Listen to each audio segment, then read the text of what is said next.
अस्सलाम वालेकुम मेरे सभी लिसनर्स। आज मैं फिर से हाजिर हूँ अपने चैनल उर्दू नावल्स अलाउड पर नावल राज़िया हयात के साथ, जिसके राइटर हैं महक खानम, और ये इसकी 9वीं एपिसोड है। आंटी, मैं काम करवाऊँ? ज़ारा ने धीमे लहजे में कहा जब वो धीरे कदमों से किचन में दाखिल हुई। किचन की फ़िज़ा में हल्की हल्की चाय और मसाले की खुशबू रची हुई थी, लेकिन माहौल में एक अजीब सा खामोश सुकून भी था, जैसे कोई गुजरे लम्हे की बाज़गश्त अभी तक दीवार से टकरा रही हो। उसकी निगाह जैसे ही सामने पड़ी तो ज़ुबिया खानम और अस्मा खानम मसरूफ़ नज़र आईं।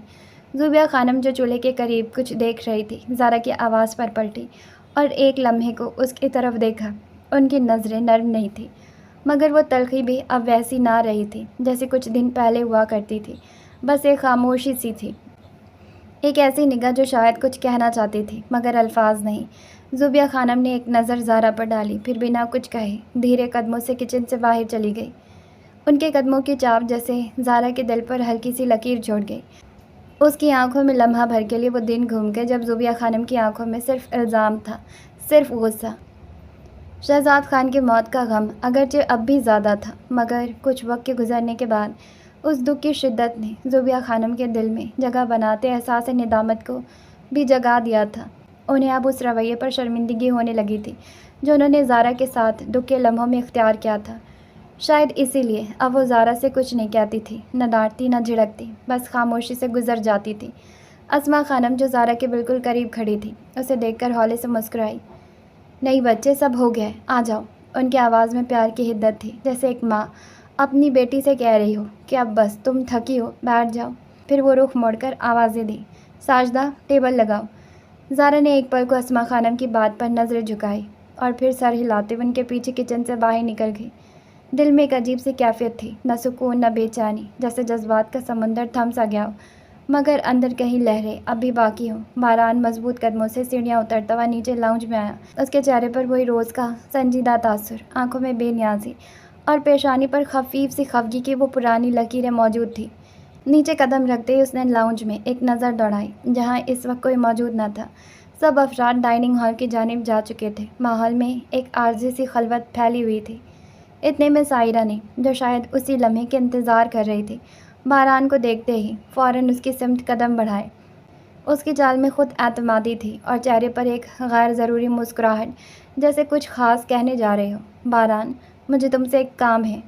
सायरा की आवाज़ में नरमी थी, मगर बारान की नज़रें जैसे ही उस पर पड़ी, चेहरे पर बेसाख्ता नागवारी आ गई। भवें तन गई, होंठ हल्का सा भिज गए।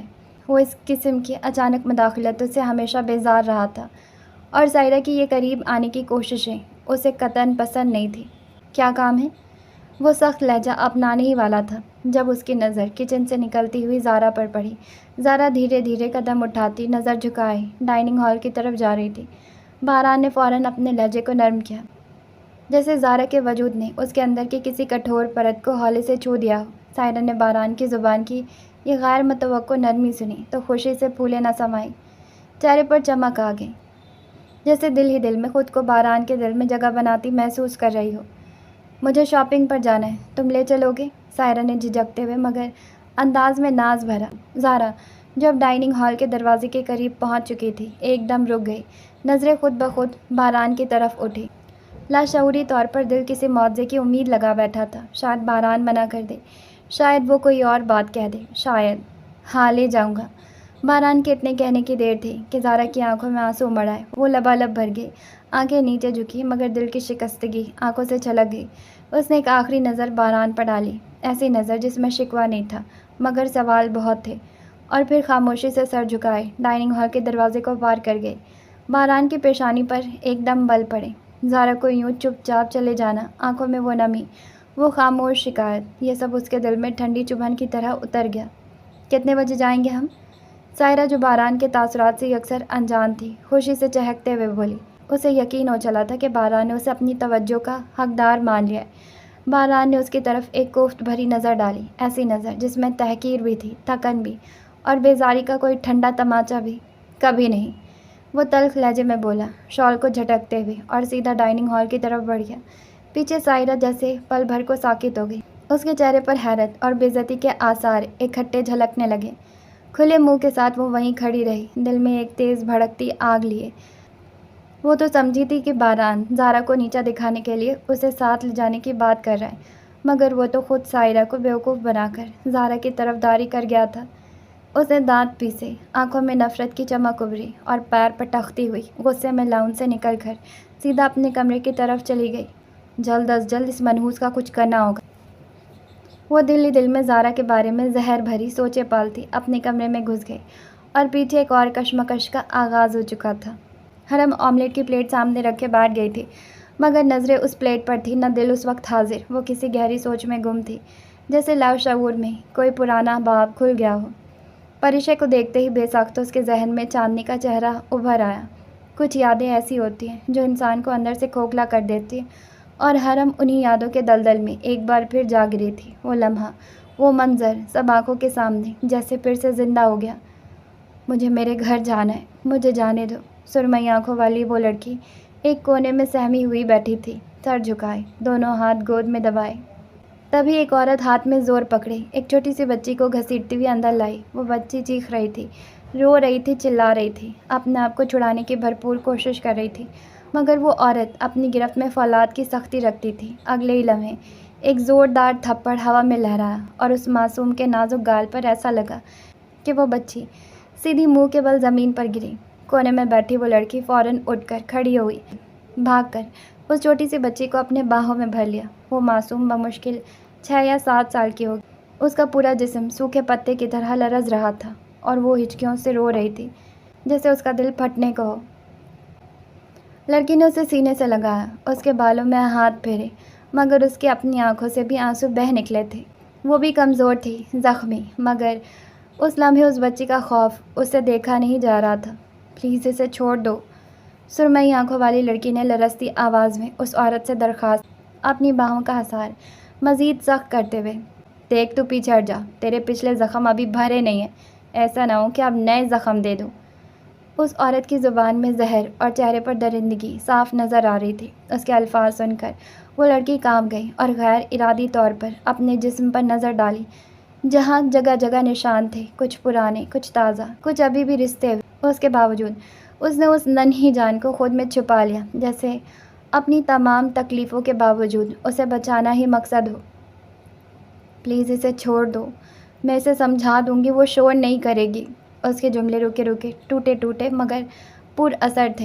عورت چند لمحے اسے پرسوچ انداز میں گھورتی رہی، پھر آگے بڑھ کر اس کے چہرے کو سختی سے اپنی مٹھی میں جکڑا۔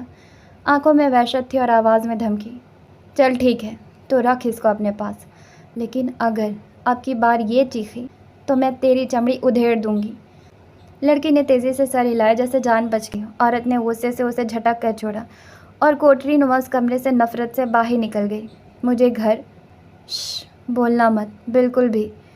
بچی کے لب ہلے ہی تھے کہ لڑکی نے اس کے منہ پر نرمی سے ہاتھ رکھ کر اسے خاموش کروا دیا۔ خود کی آنکھوں سے بہتے آنسو اب تھم نہیں رہے تھے۔ وہ اس ننھی جان کو گلے لگائے پھوٹ پھوٹ کر رو رہی تھی۔ آخر اس معصوم کو کس ظالم نے اس جہنم میں لا پھینکا تھا؟ وہ کیسے برداشت کرے گی یہاں کی اذیتیں؟ اس کے چہرے پر جلا ہوا ایک نشان تھا، جہاں سے ابھی بھی خون رس رہا تھا۔ وہ بچی اسے روتا دیکھ کر مزید سہم گئی تھی۔ حرم، جبران کی آواز نے اچانک اسے ماضی کی گہری کھائی سے کھینچ کر حال میں واپس لا پھینکا۔ حرم چونک اٹھی، پلکیں تیزی سے جھپکی اور اس نے ارد گرد دیکھا۔ سب لوگ اب ناشتہ کر رہے تھے، ماحول میں روزمرہ کی چہل پہل لوٹ آئی تھی، لیکن اس کا دل اب بھی بوجھل تھا۔ خالی خالی آنکھوں سے اس نے زرمینے کو باران کے ساتھ بات کرتے دیکھا۔ زرمینے باران کے ساتھ والی کرسی پر بیٹھی تھی، اس کا بازو تھامے کچھ کہہ رہی تھی اور باران ہر تھوڑی دیر بعد نرمی سے اس کی پیشانی چوم لیتا۔ زرمینے کھلکھلا کر ہنستی اور باران اسے دیکھ کر مسکرا دیتا۔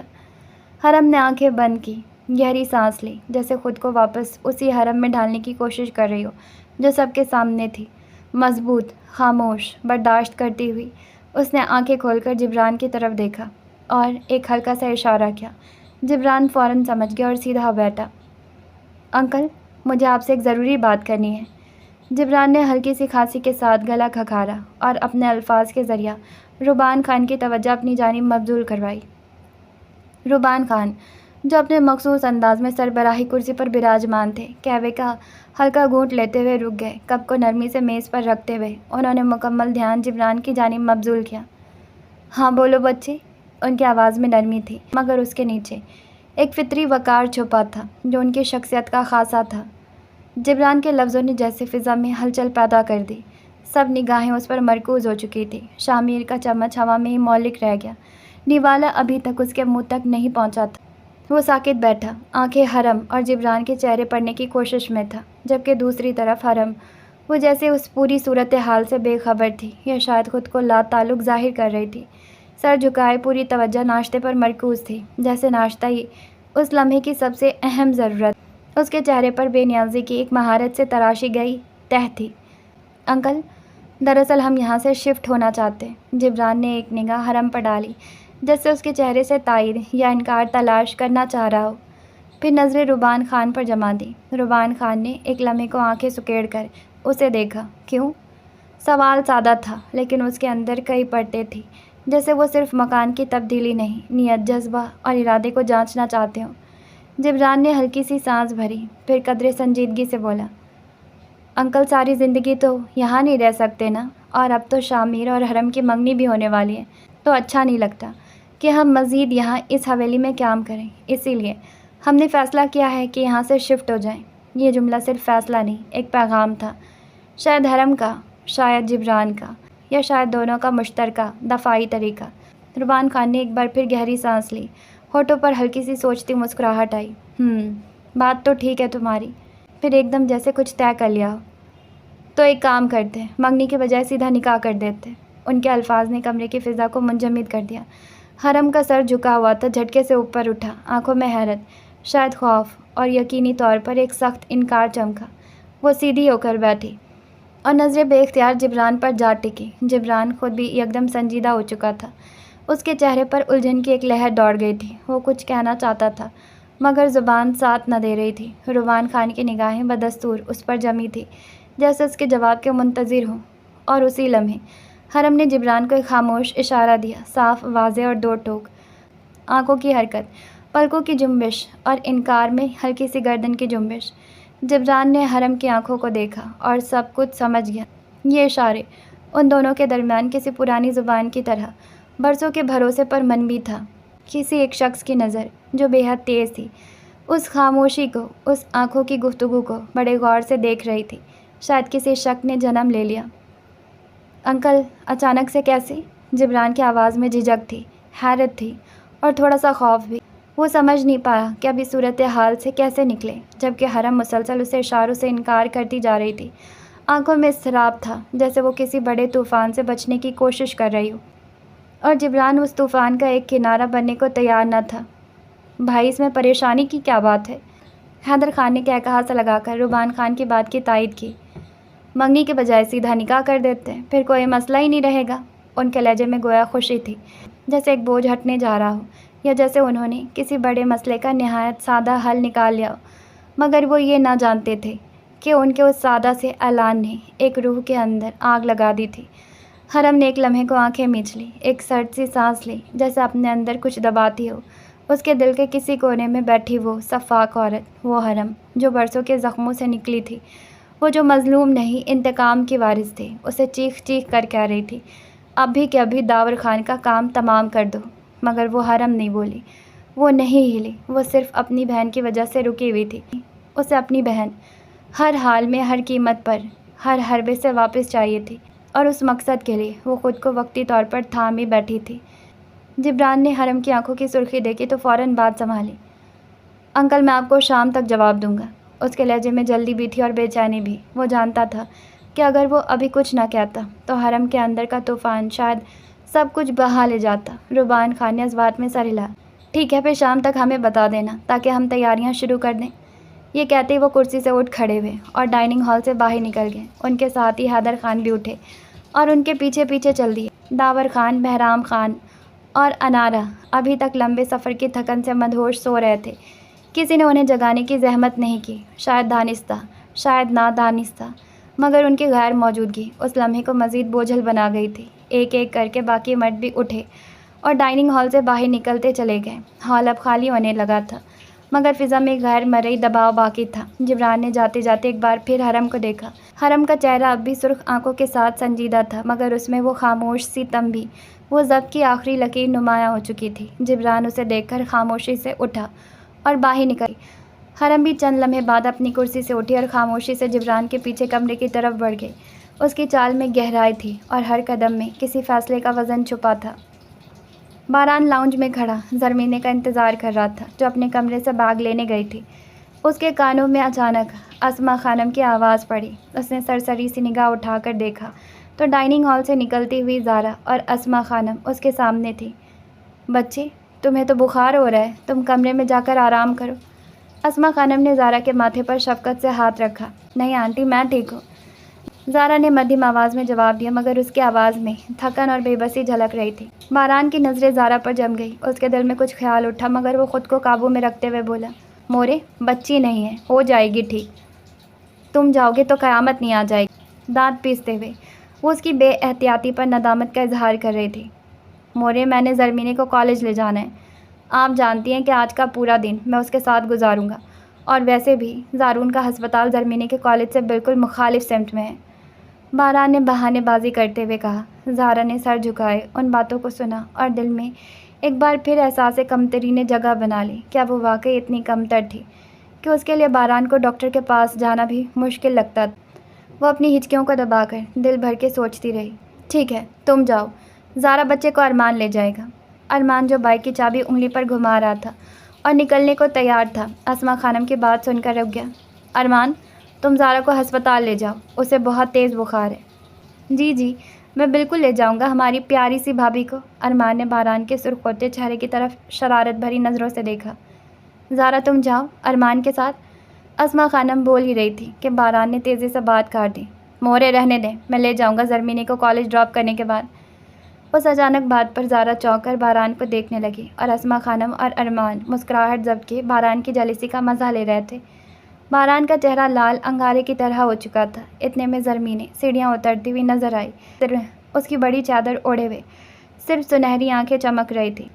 وہ سیدھی باران کے پاس آئی، جس نے مسکرا کر بازو پھیلاتے ہوئے اپنی لاڈلی کو اپنے حصار میں لے لیا۔ باران، تم کو دیر ہو جائے گی، تم جاؤ، ارمان زارا کو لے جائے گا، اسما خانم نے مصنوعی سنجیدگی کے ساتھ کہا۔ باران نے سنجیدگی سے لب بھینچا، زارا کی کلائی تھامی، جو فوراً چادر سے چہرہ چھپا گئی۔ ایک بازو میں زرمینے کا سہارا اور دوسرے ہاتھ سے زارا کی کلائی پکڑے باران دونوں کو لے کر باہر نکل گیا۔ اس کے جاتے ہی اسما خانم اور ارمان کی ہنسی نکل گئی۔ وہ سوچ رہے تھے کہ باران بھی کبھی کبھار کسی سے جیلس ہو سکتا ہے۔ یہ بات انہیں پہلے کبھی محسوس نہیں ہوئی۔ اوپر ریلنگ کے پاس کھڑی سائرہ نے نفرت بھری نظروں سے سب کو دیکھا۔ اس کی آنکھوں میں ایسا طوفان تھا کہ سب کچھ ہلا کر رکھ دیتا۔ بھابھی، آپ آگے بیٹھو۔ زرمینے نے جلدی سے پیچھے کا گیٹ کھولا اور اندر بیٹھ گئی۔ زارا گھبرا کر باران کی طرف دیکھ رہی تھی، جو ڈرائیونگ سیٹ پر بیٹھ چکا تھا، لیکن اس کی نظریں اس کے دل کے دھڑکن کو سمجھنے سے قاصر تھی۔ لڑکی، جلدی بیٹھو۔ باران کا لہجہ سخت اور حکم دینے والا تھا۔ اس کے لہجے میں نرمی کا کوئی شبہ نہ تھا، جیسے وہ کسی احساس کو چھپانا چاہتا ہو یا خود کو کسی جذباتی کمزوری سے بچا رہا ہو۔ زارا چونک سی گئی۔ وہ بے اختیار قدم بڑھاتی گاڑی کا اگلا دروازہ کھول کر بیٹھ گئی۔ یہ پہلا موقع تھا جب وہ کسی گاڑی کی اگلی سیٹ پر بیٹھی تھی۔ آج سے پہلے اسے کبھی کسی نے یہ مقام نہیں دیا تھا۔ ہمیشہ پیچھے، کنارے، خاموشی سے، جیسے اس کی موجودگی بھی غیر ضروری ہو۔ اگلی سیٹ پر بیٹھنے کا احساس اس کے لیے نیا تھا، اجنبی، جیسے وہ کسی نئی دنیا میں قدم رکھ رہی ہو۔ وہ ابھی اپنی جگہ سنبھال ہی رہی تھی کہ باران کی بھاری آواز پھر گونجی، سیٹ بیلٹ لگاؤ۔ وہ خود اپنی سیٹ بیلٹ لگا چکا تھا اور زارا کو ساکت دے کر بولا۔ زارا نے نظریں چراتے ہوئے آہستگی سے کہا، وہ مجھے نہیں آتا۔ اس کی آواز اتنی مدھیم تھی جیسے وہ ہوا سے بھی شرمندہ ہو، جیسے اس کی لا علمی اس کی کم مائگی کی گواہی ہو۔ باران نے گہری سانس لے کر نفی میں سر ہلایا۔ اس کے چہرے پر ناگواری یا طنز کا کوئی تاثر نہ تھا، بس ایک خفیف سا اکتاہٹ کا عکس، یا شاید افسوس کا۔ وہ اس کی طرف جھکا اور نرمی سے سیٹ بیلٹ اس کے جسم کے گرد فٹ کر دی۔ زارا کا دل تیزی سے دھڑکنے لگا۔ وہ ایک دم پیچھے ہوئی، جیسے اس کی قربت سے گھبرا گئی ہو۔ سانس روک کر ساکت بیٹھی رہی، جیسے حرکت کرنے سے اس لمحے کا اثر ٹوٹ جائے گا۔ باران نے ایک لمحے کے لیے اس کے چہرے کو دیکھا، جہاں پسینے کی بوندیں پیشانی پر چمک رہی تھی۔ خوف، گھبراہٹ یا شاید نیاپن کی شدت۔ اس نے خاموشی سے گاڑی سٹارٹ کی، جیسے کچھ کہانی، مگر سب محسوس کر لیا۔ انجن کی گھن گرج کے ساتھ گاڑی پورٹ سے نکل گئی اور زارا نے آہستگی سے ماتھے پر آیا پسینہ صاف کیا، ایک گہرا سانس لیا، جیسے اندر کا بوجھ کچھ کم ہوا ہو۔ گاڑی سڑک پر رواں ہو چکی تھی۔ हरम, मैंने तुमसे कहा था ये मत करना, लेकिन तुम होके कभी मेरी बात सुनने की जहमत ही नहीं करती। जैक कमरे में बेचैनी से टहल रहा था। उसकी पेशानी पर बल और उंगलियों की जुम्बिश साफ बता रही थी कि वो किस कर्ब में मुब्तला है। वो मुसलसल पेशानी मसल रहा था, जैसे जहन में उठती उलझनों को कुचलने की नाकाम कोशिश कर रहा हो। दूसरी जानिब हरम सोफे पर बेहिसी की मुजस्सम तस्वीर बनी बैठी थी। उसकी उंगलियों में थामी सिगरेट धीरे धीरे सुलग रही थी और वो कश लेने के बाद खला में झांकती, जैसे कोई पुरानी याद, कोई गहरा दुख या शायद कोई फैसला उसे अंदर से जकड़ रहा हो। जैक की आवाज एक बार फिर कमरे की फिजा चीर गई। चुप क्यों हो? बताओ, अब क्या इरादा है? लेकिन अगले ही लम्हे जब हरम ने सर्द और गहरी निगाहों से उसकी तरफ देखा तो जैक की जुबान खुद ब खुद बंद हो गई। जैक, तुम क्यों बार बार भूल जाते हो कि मैं कौन हूँ? उसके लहजे में एक ऐसी ठंडी बर्फ सी वहशत थी जो रूह में उतर जाए। क्रिस्टल क्वीन हूँ मैं, माफिया की सफाक मलिका, वो औरत जिसने मोहब्बतों को हमेशा अपनी बंदूक की नाली के नीचे रौंद डाला। मेरी मर्जी के बगैर कोई मुझसे कुछ नहीं करवा सकता। और अब मुझे अपनी बहन चाहिए, और उसके लिए अगर मुझे अपनी जान भी दांव पर लगानी पड़ी तो मैं पीछे नहीं हटूंगी। वो लफ्ज चबा चबा कर बोली, जैसे हर जुमले में अपने हौसले की धार तेज कर रही हो। जैक ने एक लम्हे को नजर झुकाई। उसे अचानक यूं लगा जैसे वो हरम से नहीं, क्रिस्टल क्वीन से मुखातिब हो। एक ऐसी औरत से जो खूनी गलियों में पलकर अपनी आंखों की नमी को भी बारूद में बदल चुकी थी। इसका मतलब तुम शामिर से निकाह कर लोगी? जैक की आवाज में शिकस्ता सा सवाल था, जैसे वो जानना नहीं बस सुनना चाहता हो कि वो इनकार कर दे। हरम ने नजरिया मुस्कुराहट के साथ कंधे उचकाए। बिल्कुल, मैं जरूर निकाह करूंगी मिस्टर मीर से, आखिर वो है ही मेरा। मुझे उसकी जिंदगी में दाखिल होने का कोई इरादा नहीं था, लेकिन तुम खुद ही देख लो, वो दिल थाल में रखकर मुझे पेश कर रहा है, मैं क्या कर सकती हूँ? उसने सिगरेट का आखिरी कश लिया और फिर उसे हवा में उछाल दिया, जैसे दिल के किसी एहसास को बेरहमी से बाहर फेंक दिया। तो मतलब तुम उसकी जिंदगी बर्बाद कर दोगी? जैक के अल्फाज जैसे धमाका थे। हरम कुछ देर खामोश रही, शायद जब्त के आखिरी किनारे पर खड़ी थी, फिर हल्की सांस खींच कर बोली, मैं नहीं चाहती थी जैक, मैंने तो सिर्फ नजरअंदाज किया, उसे बार बार किया, लेकिन वो हर बार मेरे सामने आ खड़ा होता है। वो मेरे लिए एक ऐसी ग्रह बन गया है जो खुलती ही नहीं। उसके लब हिले, लेकिन आवाज दबी थी। मैं जानती हूँ कि मैं किसी की जिंदगी में शामिल होने के काबिल नहीं हूँ, इसीलिए चाहती थी कि तुम मुझे रोक दो, मुझे समझाओ, लेकिन तुम चुप रहे। और अब जो कुछ भी होगा उसमें गलती मेरी नहीं, मिस्टर मीर की होगी। उसने आंखें मीच कर हलक में उतरा आंसू जब्त कर लिया। मैंने कभी उससे कुछ छीना नहीं, लेकिन वो दिल लेकर खुद बार बार मेरे कदमों में आ गिरता है। उसकी आंखें अब बिल्कुल बेतासुर थी, जैसे किसी मशीन की, लेकिन जैक जानता था ये सिर्फ चेहरा था। रूह शायद अभी भी कहीं रो रही थी। वो खामोशी से कमरे से निकल गया। उसकी उलझने, सवाल और दुख सब वो अपने साथ ले चला गया। हरम ने उसके जाने का कोई नोटिस न लिया, या शायद लेना ही ना चाहा। वो बालकनी में आकर ठंडी हवा में सिगरेट सुलगाने लगी। नीचे बहता दरिया और उसके अंदर बहती कशमकश एक जैसी महसूस हो रही थी। तभी दरवाजे पर हल्की सी दस्तक हुई। हरम ने सिगरेट दरिया में फेंक दी। कम ऑन, उसकी आवाज में वही करख्तगी थी, मगर अंदर कुछ लहरज रहा था। दरवाजा खुला और शामिर दाखिल हुआ। जैसे ही उसकी निगाह बालकनी में खड़ी हरम पर पड़ी, वो सीधा वहीं आ गया। हरम, हरम तेजी से मुड़ी, जैसे किसी ख्वाब से निकली हो। उसे यकीन आया कि वो उस लम्हे उसके कमरे में उसके इतने करीब खड़ा, लेकिन अगले ही पल उसने खुद को संभाला। मिस्टर मीर, आप यहाँ क्या कर रहे हैं? हरम ने बाजू सीने पर बांधते हुए आंखें नीम बाकी और सपाट मगर गिरफ्त लिए लहजे में कहा। उसकी आवाज में कोई जज्बात नहीं थे, लेकिन वो खाली भी नहीं थी। अगर आपको बुरा न लगे तो मैं बैठ सकता हूँ? शामिर के कदम कुछ लम्हों को रुक गए, फिर वो आहिस्ता से बोला। हरम ने निगाह उठाकर उसकी तरफ देखा, फिर हाथ के हल्के से इशारे से सोफे की जानिब मतवज्जा की। वो तकरीबन शुक्रगुजार सा अंदाज लिए फौरन बैठ गया, जैसे किसी अदालत में बैठने की इजाजत मिली हो। कमरे की खामोश फिजा कुछ लम्हे गूंगी रही। जी फरमाइए। फिर हरम ने बेजारी से रुख फेर कर कहा। शामिर जैसे लफ्जों को तरतीब देने में उलझ रहा था, वो जो हजार बार दिल में रिहर्स कर चुका था, अब जुबान पर आते हुए लड़खड़ा रहे थे। दरअसल मैं आपसे एक बात पूछना चाहता हूँ। उसकी आवाज में संजीदगी से ज्यादा झिझक थी, जैसे वो खुद के सामने मौजूद औरत वकार के सामने बहुत दबा हुआ महसूस कर रहा हो। प्लीज आप यूं ना देखें, मैं अपनी बात भूल जाऊंगा। हरम ने अब्रू चढ़ाए, सवालिया अंदाज में देखा। तो वो फौरन बोला, ये मासूमियत, ये हल्की सी बेसाख्तगी। एक लम्हे को हरम के होठों पर तबस्सुम ने दस्तक दी, मगर उसने खुद पर काबू पा लिया, जैसे मुस्कुराहट भी कमजोरी हो। आप वहाँ क्यों देख रही हैं? मैं तो यहाँ हूँ। शामिर का मासूम सा जुमला हरम के चेहरे पर खफीफ हैरत ले आया। क्या वाकई एक मर्द इतना मासूम, इतना बेतकल्लुफ हो सकता है? शायद मोहब्बत के सामने बड़े से बड़ा मर्द भी एक नादान लड़का बन जाता है। मिस्टर मीर, आई थिंक आपकी तबीयत ठीक नहीं है, इसीलिए ऐसी बातें कर रहे हैं। हरम की आवाज में हल्की चुभन थी और नजर कुछ ऐसी जैसे वो दिल के अंदर उठती लहर को खुद भी नहीं समझ पा रही थी। शामिर खफीफ सा हंसकर नजरें झुका गया, फिर आहिस्तगी से कहने लगा, असल में मैं बस ये जानना चाहता था कि आप वाकई इस रिश्ते से खुश हैं कि कहीं कोई जबरदस्ती तो नहीं। हरम ने उसके बात मुकम्मल होने से पहले ही काट दी। उसके चेहरे पर संजीदगी आ गई, आंखों में बिजली सी झलकी। मिस्टर मीर, आप इस गलतफहमी से बाहर निकल आए कि कोई मुझसे जबरदस्ती कर सकता है। ये सब मेरी अपनी मर्जी से हो रहा है। इस रिश्ते में मेरी पूरी रजा शामिल है। वो लफ्जों को चबा चबा कर निगाहें उसकी आंखों में गाड़ते हुए बोली। शामी ने एक लम्हा भर को साकित होकर उसकी आंखों में झांका। वहां सख्ती तो थी, मगर कहीं पीछे एक मध्यम सी रोशनी भी थी, मोहब्बत की हल्की सी लौ जो अभी पूरी तरह जाहिर होने से घबरा रही थी। वह आहिस्ता से उठा, जैसे एक बोझ दिल से उतर गया हो। तो फिर ठीक है, इंशाअल्लाह हमारी अगली मुलाकात महरम बनकर होगी। शामिर के लबों पर हल्की बावकार सी मुस्कुराहट थी। ये जुमला किसी ऐलान की तरह नहीं, बल्कि किसी दुआए दिल की तरह महसूस हुआ। उसके जाते ही हरम सोफे पर बैठ गई। कमरे में सन्नाटा फैल चुका था, लेकिन उसके अंदर जैसे कोई खुशबू फैल गई थी। उसने सोफे की पुष्ट से टेक लगाते हुए आंखें मूंद ली और लबों पर बेसाख्ता एक हसीन मुस्कुराहट आ गई।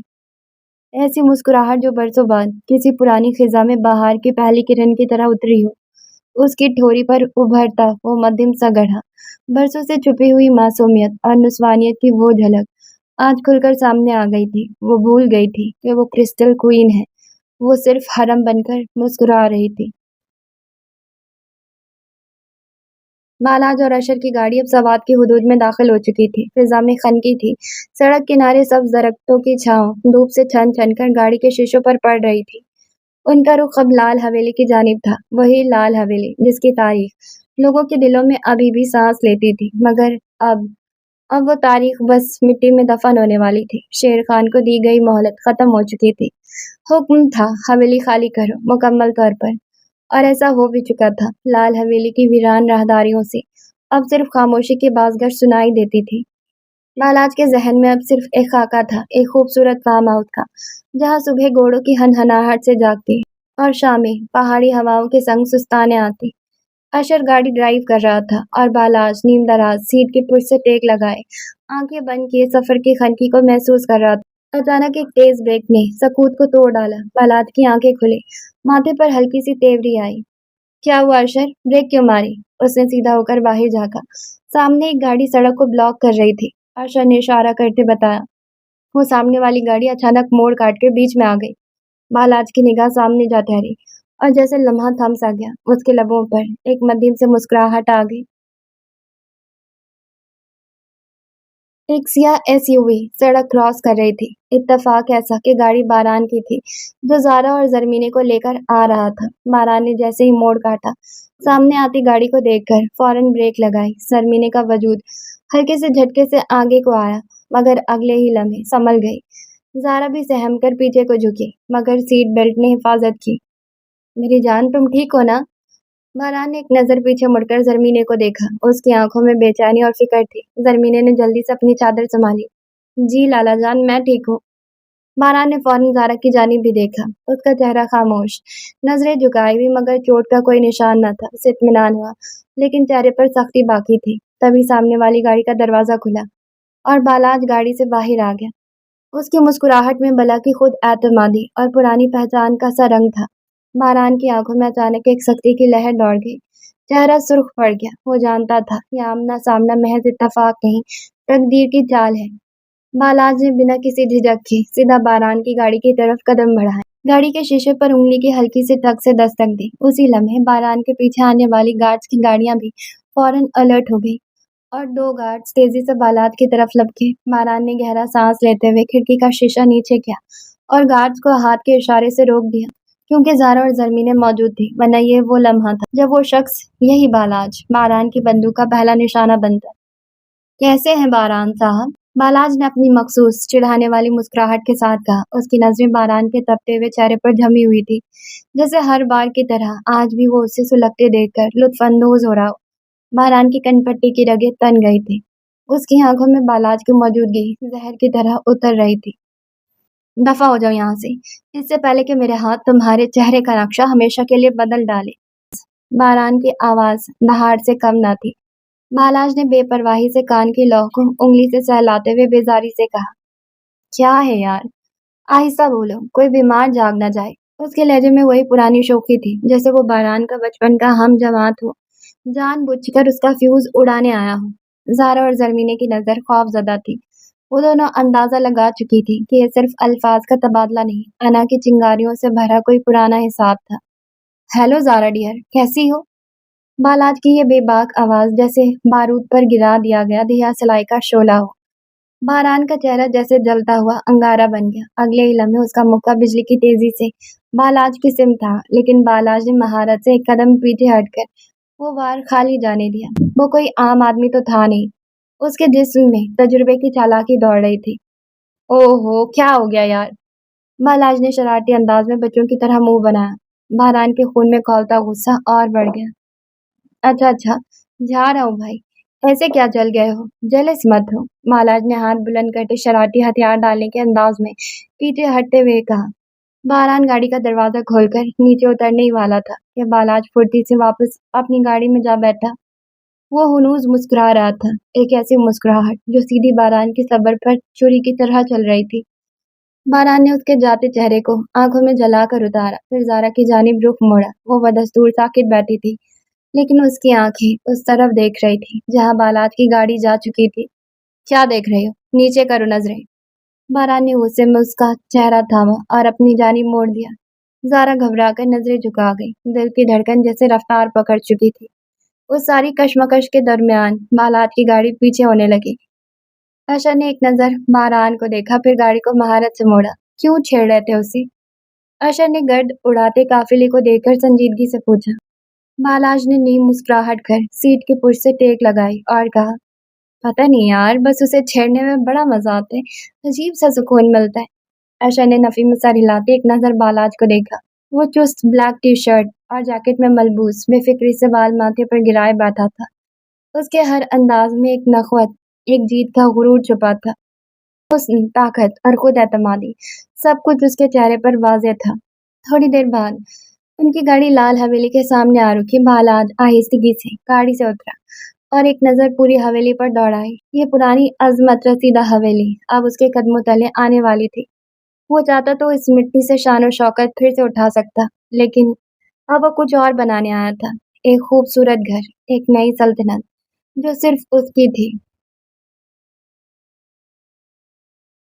سورج افق کی دہلیز پر آخری سانسیں لے رہا تھا۔ پہاڑی راستوں پر شام کا سونا پھیلتا جا رہا تھا جب بالاج اور اشر دن بھر کی مصروفیت کے بعد بالاج کی زمینوں سے واپس حویلی کی طرف روانہ تھے۔ گاڑی پہاڑوں کے درمیان بل کھاتی سڑک پر خاموشی سے دوڑ رہی تھی، لیکن فضا میں ایک انجانی بے چینی گھلنے لگی تھی، ایسی بے چینی جو تجربہ کار دل فوراً بھانپ لیتے۔ بالاج نے چھٹی حس پر بھروسہ کرتے ہوئے بیک ویو مرر پر نگاہ ڈالی۔ پیچھے 3 گاڑیاں تھیں، ایک خاص فاصلے پر، ایک جیسے انداز میں حرکت کرتی ہوئی، جیسے ان کا تعاقب کیا جا رہا۔ وہ اچانک نہیں آئی، وہ چھپی دشمنی کے ساتھ خاموشی سے ساتھ ساتھ چل رہی تھی۔ اشر، بالاج نے آہستگی سے کہا، آواز میں سختی تھی جو طوفان سے پہلے خاموشی میں ہوتی ہے۔ اشر نے گردن موڑی۔ بالاج پہلے ہی ڈیش بورڈ سے ہینڈ گن نکال چکا تھا۔ گولی لوڈ کرتے ہوئے اس نے مرر کی طرف اشارہ کیا۔ اشر نے بغیر کوئی سوال کیے ایک نظر پیچھے ڈالی اور سب کچھ سمجھ گیا۔ کتنے ہوں گے؟ 3 گاڑیاں، ہر گاڑی میں کم از کم 4 مسلح افراد۔ بالاج کا انداز حسابی تھا، جیسے میدان جنگ کا نقشہ ذہن میں کھینچ چکا ہو۔ راستہ خطرناک تھا، دائیں طرف سیدھی کھائی، بائیں طرف چٹانیں، لڑنے کی جگہ کم، بھاگنے کا موقع نہ ہونے کے برابر۔ تبھی ٹھک، پہلی گولی ان کی گاڑی کے پیچھے شیشے پر لگی۔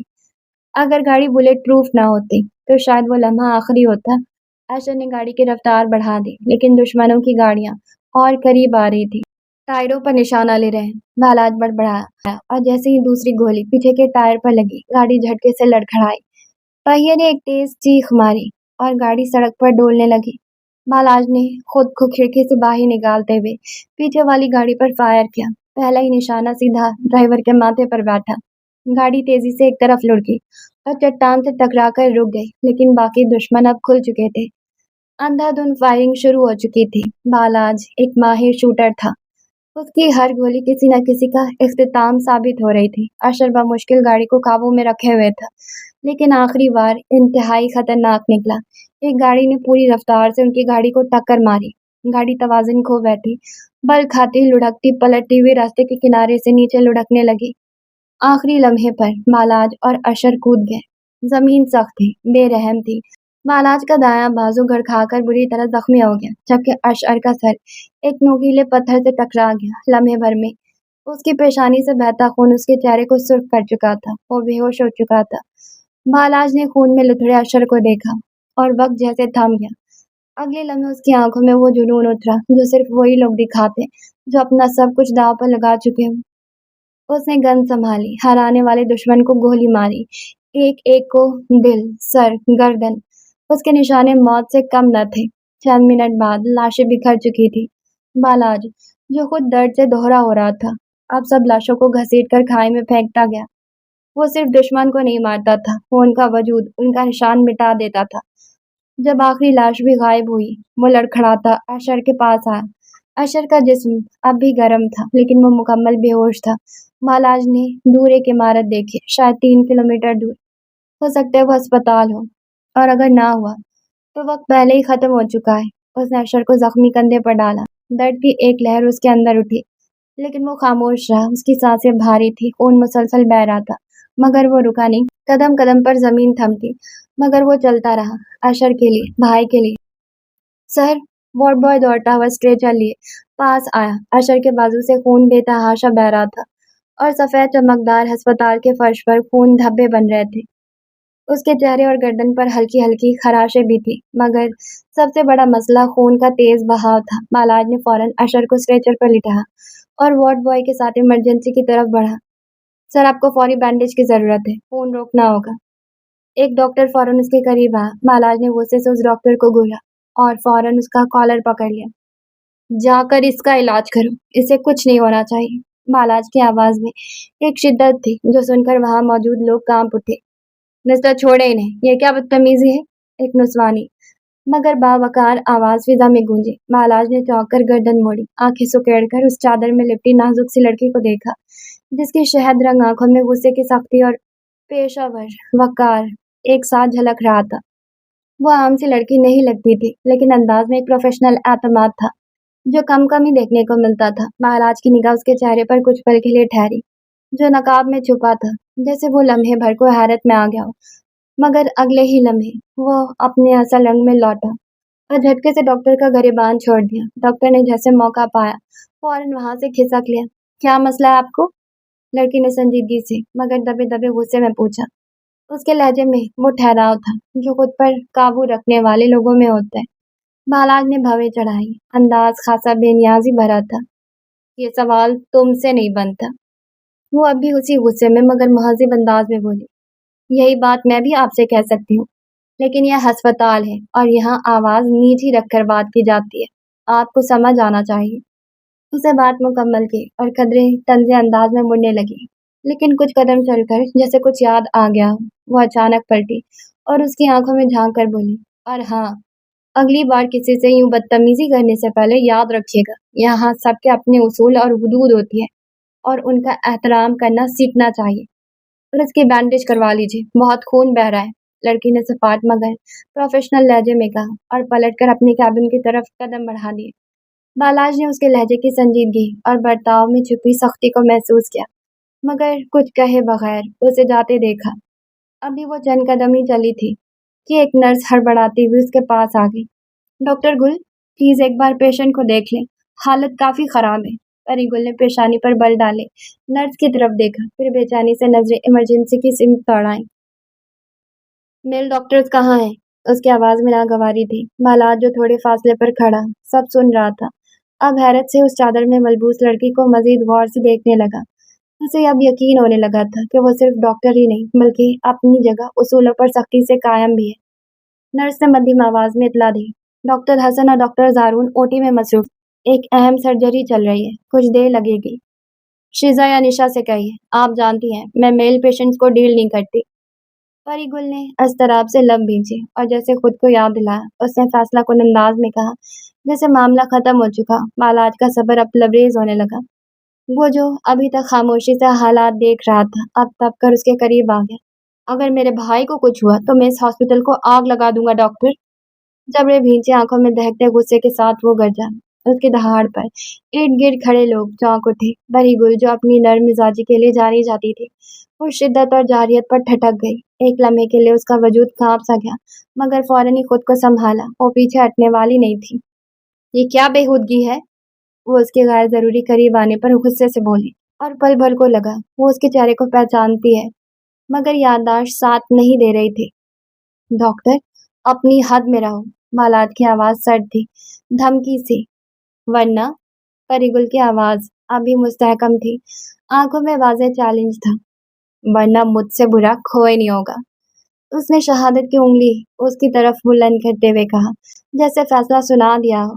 उसी लम्हे एक नर्स लपक कर परिगुल के करीब आई, उसके कान में झुक कर कुछ कहा जिस पर उसने थके हुए अंदाज में गहरा सांस भरा।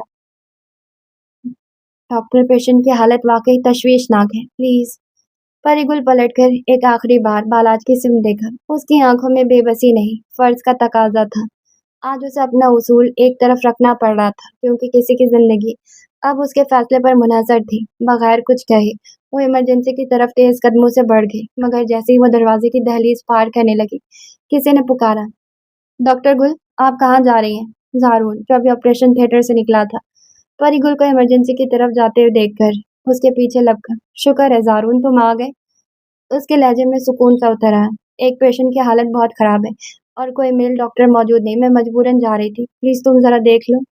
जारू ने जज्बात में सर हिलाया। ठीक है, मैं देख लेता हूँ, आप कैबिन में वापस जाएं। ये कहते हुए उसने बालात की तरफ देखा जो तब तक खामोशी से खड़ा रहा। उसकी आंखों में गुस्सा थमा हुआ था लेकिन साथ में परिगुल और जारून की बेतकल्लुफी को भी एक खास निगाह से नोट किया था। परिगुल बिना कुछ कहे पलटी और कैबिन की तरफ चली गई। जारून फौरन इमरजेंसी की तरफ बढ़ा और वहां के अमले को अलर्ट अंदाज में हिदायत देने लगा। बालाज का बाजू अब भी बुरी तरह जख्मी था, खून उसके कपड़ों को तर कर रहा था। वो पास रखी बेंच पर जा बैठा, गर्दन पीछे टिका दी, आंखें बंद कर ली। वो थक गया, जिस्म से भी और दिल से भी। अशर मतलब बालाज और बालाज मतलब अशर, दोनों एक दूसरे का वो साया थे जो सिर्फ रोशनी में नहीं अंधेरों में भी साथ होते हैं। बुरे दिनों का साथ होना असल रिश्ता होते हैं। और इस वक्त वो अपने वाहिद रिश्ते को बचाने के लिए खुद को भूल चुका था। पेशेंट अशर के साथ कौन है? जारून इमरजेंसी से निकलते इस्तकबालिया की सिमत बुलंद आवाज में बोला। उसकी पेशानी पसीने से नम थी और आंखों में थकन के साथ एक पेशा वाराना संजीदगी झलक रही थी। उसकी आवाज सुनते ही बालाज, जो पास ही बेंच पर नीम दराज आंखें मूंदे बैठा था, फौरन उठ खड़ा हुआ और चंद लंबे कदमों में उसके करीब आ गया। कैसा है अशर? उसने बेकरारी से पूछा। उसकी आवाज में इस्तराब और आंखों में परेशानी वाज़ेह थी। जारून ने एक लम्हा उसे गौर से देखा तो पहचान गया, ये वही था, वही शख्स जो चंद दिन कबल जारून की हवेली में बिना इत्तला दाखिल हो गया था। जारून के चेहरे पर लम्हों में नागवारी फैल गई और नजरें सख्त हो गई। बालाज ने उसके बदलते तासुरात भांप लिए थे। वो गुस्से के बजाय अब फिक्र में डूबा हुआ था। मुंह बिगाड़ने का वक्त नहीं है, बस अशर के बारे में बता दो, उसने मजबूत लहजे में कहा। आवाज नीची रखो, ये अस्पताल है। जारून ने होठ सख्ती से भींचे और कदरे जुझलाहट से बोला। बालाज ने अब के बाद दांत पीसकर आवाज मध्यम की मगर शिद्दत बरकरार थी। अशर की हालत बताओ बस। जारून ने उसकी आंखों में झांका जहां गुस्सा भी था और बेबसी भी। अब वो खतरे से बाहर है, सर पर गहरी चोट आई थी, 16 टांके आए हैं, 2 दिन यहाँ रखा जाएगा, फिर डिस्चार्ज कर सकते हो। बालाज ने जैसे एक लम्हे को शुक्र का सांस लिया, कंधों की सख्ती कुछ कम हुई और निगाहों से एक बोझ सा उतरा। जारून की नजरें अब उसके जख्मी बाजू पर पड़ी जहां कपड़े खून में भीगे हुए थे। ये क्या हुआ तुम्हें? वो बेसाख्ता बोल उठा। बालाज ने एक पल को अपना बाजू देखा और ठंडी सांस खारिज की। गोली लगी है। जारून की आंखें हैरत से फैल गई। गोली? तुम्हारा दिमाग ठीक है? और तुमने अब तक बैंडेज भी नहीं करवाई? तुम्हें अंदाजा है इन्फेक्शन फैलने पर बाजू काटना भी पड़ सकता है? महाराज ने उसकी झिड़कियां सुनकर महज बेनियाजी से सर हिलाया, जैसे ये बातें कोई खास अहमियत न रखती हो। ये सब कहने का फायदा? जो होना था हो चुका। दारुन ने तब कर दांत पीसे। ऐसा लापरवाह इंसान मैंने नहीं देखा। चलो मेरे साथ, फौरन बैंडेज करवाते हैं। इस बार वो मजीद कुछ सुनने के मूड में नहीं था। बाजू थाम कर उसे वार्ड की तरफ धकेलने लगा। बालाज ने पहले तो जहमत की, मगर जारून की सख्त नजरें और डॉक्टर की जिम्मेदारी से भरी आवाज सुनकर खामोशी से उसके साथ चल दिया। जारून के दिल में अब जो गुस्सा था वो कम हो रहा था। वो महसूस कर रहा था कि ये शख्स सख्त जरूर है, मगर अपने रिश्तों के लिए हद से गुजरने वाला इंसान है। और शायद गलती उनकी भी तो थी, जो किसी के मंगेतर को जबरदस्ती अपनी हवेली लाए थे। बालाज, जो अपने अंदर सुलगते गुस्से, बेचैनी और तकलीफ को रोके बैठा था, अब अशर के महफूज होने की खबर सुनकर जैसे थोड़ा ढेर हो गया था। अब उसे अपनी तकलीफ का एहसास होने लगा था, जो पहले दर्द के आगे दब गई थी।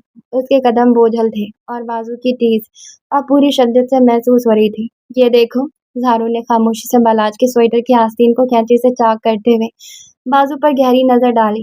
जख्म की जगह इर्द गिर्द से नीला पड़ चुकी थी और जिल्द पर सूजन वाज़ेह थी। बालाज ने एक सरसरी सी निगाह अपने जख्म पर डाली, फिर नजरें उठाकर जारून की तरफ देखा, जो अभी बड़ी महारत से गोली वाले मकाम के पास लोकल एनेस्थीसिया का इंजेक्शन लगा रहा था। वो बहुत एहतियात से काम ले रहा था, जैसे जख्म से ज्यादा किसी शख्स की बर्दाश्त को परख रहा हो।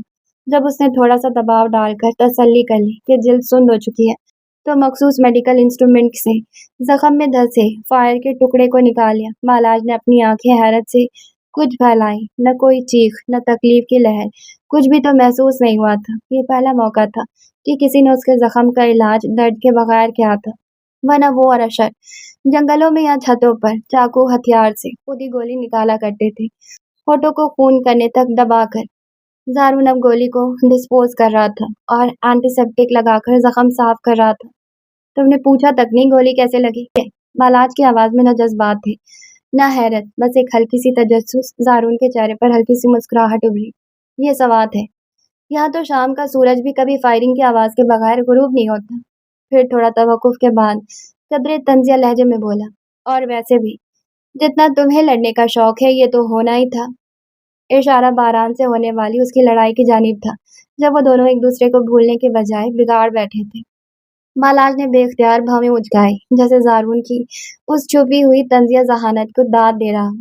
दारून ने जख्म पर बैंडेज करते हुए एक पेन किलर और साथ पानी का गिलास उसकी तरफ बढ़ाया। बालाज ने खामोशी से दोनों निगल लिए, शायद उस खर्चे के तहत कि कहीं जारून अब लेक्चर न शुरू कर दे। चलो अब कुछ देर आराम करो, अगर किसी चीज की जरूरत हो तो वार्ड बॉय को कह देना। जारून ने कुछ पल उसे देखा, फिर संजीदगी से बोला। ये कहकर वो पुरसुकून अंदाज में कमरे से बाहर निकल गया। इत्तफाक से उस वार्ड में बालाज के अलावा और कोई मरीज नहीं था। खामोशी ने कमरे को गहरी गिरफ्त में ले रखा था। दीवार पर लगी दिल की धड़कन की लाइन हल्की सी आवाज में जिंदगी की मौजूदगी का सबूत दे रहे थे। बालाज ने अपनी पुश्त बेड के सिरहाने से टिकाई, आंखें बंद कर ली। वो थका हुआ था, जिस्मानी जख्मों से ज्यादा जहनी थकन से छूट। आज एक और दिन बच गया था, बस यही काफी था। हाँ जी, तो आज के एपिसोड को हम यहीं पर स्टॉप करते हैं। और ये जो बालाज है, मुझे लगता है कि इसकी भी लव स्टोरी स्टार्ट होने वाली है, वो भी हमारी परी गुल के साथ। चूंकि परी गुल से शादी करने के लिए शाहमीर ने भी मना कर दिया, जारून ने भी मना कर दिया, और अरमान मेरे ख्याल में बहुत छोटा है, तो हवेली वाले उससे तो शादी नहीं करवाएंगे। अब मुझे लगता है कि परी गुल के लिए राइटर ने बालाज को भेज दिया है, लेकिन ये बारान की हरकतें मुझे जरा अच्छी नहीं लग रही। क्या मतलब, अगर आपकी वाइफ के इर्द गिर्द से कोई मर्द गुजरता है, तो क्या आप उसको जबरदस्ती कहेंगे कि निगाहें नीचे रखो? हद हो गई है, बहुत ज्यादा ही हद हो गई है।